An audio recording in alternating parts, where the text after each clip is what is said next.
I now give the floor to Mr. Hans Grundberg.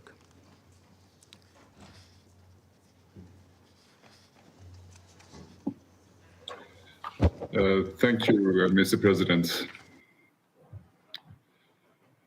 Mr. President, it has been a deeply volatile and unpredictable period in the region, marked by shifting dynamics and fragile hopes for de-escalation.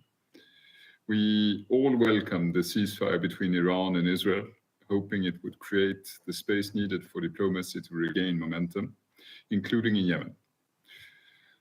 But against the backdrop of negotiations for a ceasefire in Gaza, we have witnessed multiple missile attacks by Ansar Allah against Israel during the reporting period, and we are now, with grave concern, seeing an escalation in the Red Sea with attacks on 2 commercial ships earlier this week by Ansar Allah, resulting in civilian loss of life and casualties, as well as the potential for environmental damage. These were the first attacks on commercial vessels in over 7 months. In response, Israeli airstrikes have hit Sana'a earlier in the reporting period, as well as the ports of Hudaydah, Ras Issa and Salif, and a power station on Sunday.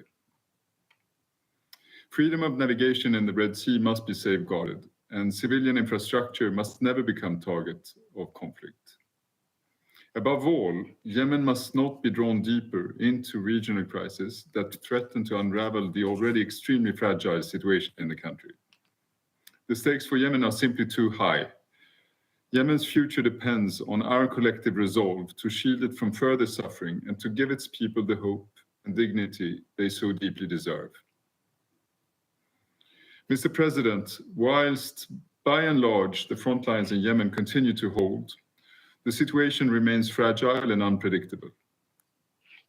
There has been a continuation of military activity in governorates such as Al-Dale, Al-Jawf, Marib, Taiz, and Sada. I'm also concerned about troop movements towards Al-Dale, Marib, and Taiz. And I recognize that for some, on both sides of the conflict, the appetite for a military escalation remains. A military solution, however, remains a dangerous illusion that risks deepening Yemen's suffering. While negotiations may not be easy, they offer the best hope for addressing, in a sustainable and long-term manner, the complexity of the conflict. However, it is urgent to move forward, as time is not on our side. The longer the conflict is drawn out, the more complex it becomes. There is a risk that divisions could deepen further, and therefore it is important for both sides to not engage in any unilateral activity to the detriment of all Yemenis. Both sides must signal a genuine willingness to explore peaceful avenues and create conditions for lasting stability. And an important signal in this regard would be the release of all remaining conflict-related detainees, a process that has stagnated for over a year. There is nothing strategic in prolonging the suffering of families that have already waited far too long for the return of their loved ones. The parties agreed on an all-for-all release, and now it is time for them to fulfill that commitment. Turning to the economy, across Yemen, the little money people do have in their pockets is either falling in value or literally falling apart.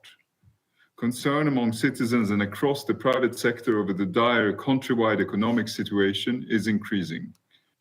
Also increasing, tragically, is the food insecurity and threat of famine.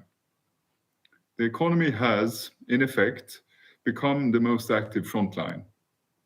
But as I have said before, the economy is an area where practical collaboration between the parties can create meaningful change and immediately and positively impact the lives of Yemenis. In recent weeks, we've welcomed the opening of the Al-Dale road that has increased freedom of movement and expanded avenues for economic activity. This demonstrates what is possible. I call on the parties to engage in moving forward on tangible and practical measures that would facilitate the full and timely payment of salaries, increase the purchasing powers of Yemenis, improve the service delivery, and stimulate the economy. This was the focus of my discussion with the newly appointed Prime Minister Salim bin Break when I was in Aden last week, and includes enabling the government of Yemen to resume oil and gas production and exports.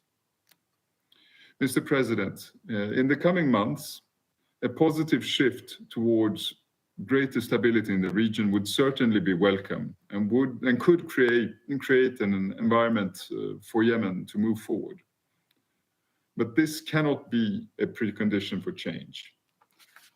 Yemen must advance regardless, moving from simply managing shocks and volatility to developing practical steps that lay the groundwork for lasting solutions. To make this possible, 3 core areas must be prioritized. First, supporting de-escalation along the front lines and working with the parties on the parameters for a nationwide ceasefire. My office will continue its active engagement through the Military Coordination Committee and with other senior military and security representatives to promote an inclusive security dialogue that can build trust between the parties at national and local level. Second, establishing a path for talks between the parties. The elements of the roadmap are familiar to you. Alongside a ceasefire are economic and humanitarian measures and a political process. My office will continue to work with the parties at all levels on options to advance progress on these issues.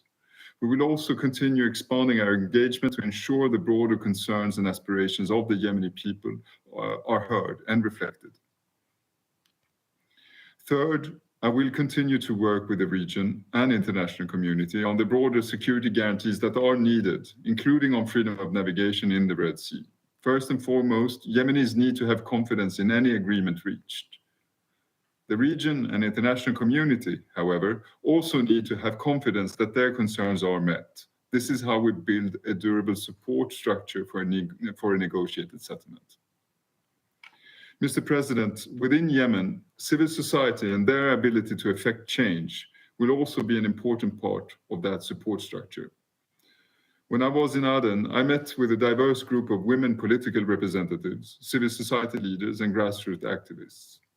It is their bold and courageous voices, and those of many across Yemen, that compel me to reiterate today the urgent need to preserve and expand civic space. This is critical for the future of Yemen. I end by reiterating my call for the unconditional and immediate release by Ansar Allah of all those arbitrarily detained from the United Nations, national and international NGOs, civil society organizations, and diplomatic missions. The number of cases requiring urgent medical attention are increasing. They need access to medical assistance. They need to be home with their families. We will not let this issue drop. Our detained colleagues are not forgotten, not by me or my mission, nor by all of us in the United Nations working tirelessly for the sake of the Yemeni population. Mr. President, I remain deeply grateful to the members of this Council for your steadfast support for Yemen and for my mediation efforts. A consistent and coordinated message from this Council strengthens the international community's resolve to pursue a negotiated settlement. Your continued backing is essential to reinforcing the tools of diplomacy and fostering an environment where compromise, dialogue, and ultimately lasting peace can take root. Thank you very much, Mr. President. I thank Mr. Grundberg for his briefing. I now give the floor